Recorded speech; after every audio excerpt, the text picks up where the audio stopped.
आपल्यासोबत किरीटजी सोमय्या आहेत. मुंबईमधल्या बांगलादेशींच्या विरोधामध्ये तुम्ही सातत्यानं बोलताय. मानखुर्दमध्ये सुद्धा अशा पद्धतीची घटना घडलेली आहे. आज तुम्ही जाणार नक्की घडलंय काय? मुंबईमध्ये अशी बेकायदेशीररित्या राहणाऱ्या बांगलादेशींची संख्या कितीच्या आसपास असण्याची शक्यता आहे? त्यांची नावं मतदार यादीमध्ये आहेत का किंवा त्यांचं वास्तव्य मुंबईमध्ये आहे का? जो काल पकडला गेला ते स्वतःला किन्नर म्हणतात. ज्योती नाव निघाला बाबू खान. 300 लोकांना आणलंय त्यांनी आणि स्वतःची डझनभर प्रॉपर्टी. आज 4 वाजता मी मुंबईचा मानखुर्द पोलीस स्टेशनला जाणार आहे.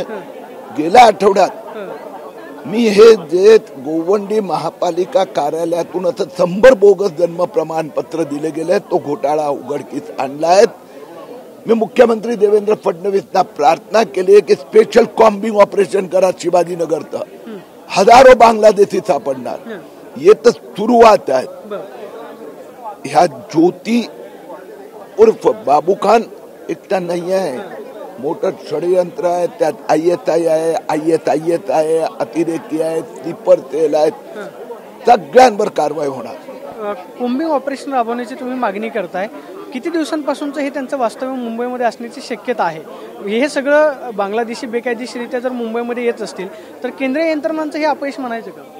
वास्तविकरित्या गेले अनेक वर्ष हे सगळं इथे हळूहळू स्थायी झाले. पण ज्यावेळी नोव्हेंबर 2024 विधानसभा निवडणुकीत वोट जिहाद फंडिंग घोटाळा मी बाहेर काढला, त्यानंतर केंद्रीय गृहमंत्री असो, महाराष्ट्राचे मुख्यमंत्री असो, ते सावध झाले. तो घोटाळा आता 22 कोटीचा झाला. तशाच पद्धतीने मी बांगलादेशी जन्म प्रमाणपत्र घोटाळा 2,24,000 जन्म प्रमाणपत्र रद्द केले आपण. तर हळूहळू आता देवेंद्र फडणवीस, केंद्रीय गृहमंत्री अमित शाह या विषयावर लक्ष देत आहेत. प्रधानमंत्री नरेंद्र मोदीचं म्हणणं आहे की डेमोग्राफी हिंदुस्थानची चेंज होणार.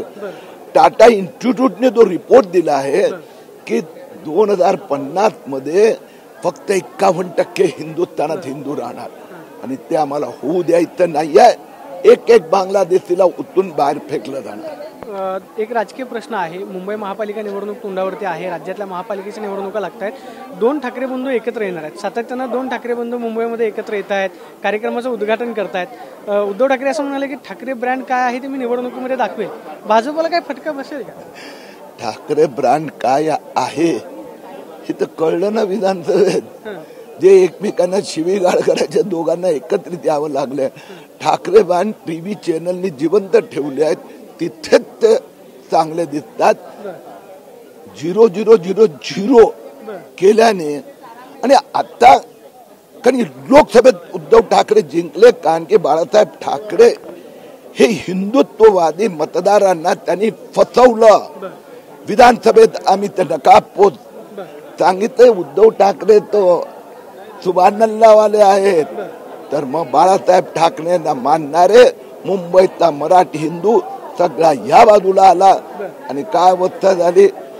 आता उद्धव ठाकरेच्या सोबत राज ठाकरे पण आता भगवी त्यांच्यासाठी आता हरा हरा हरा आणि आम्ही जय भवानी जय शिवाजी.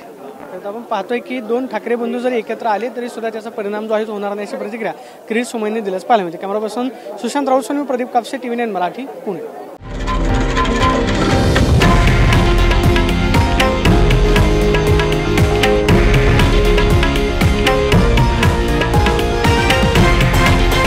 हे आहे देशातील नंबर 1 न्यूज नेटवर्क आणि आपण पाहत आहात TV9 मराठी, एकमेव.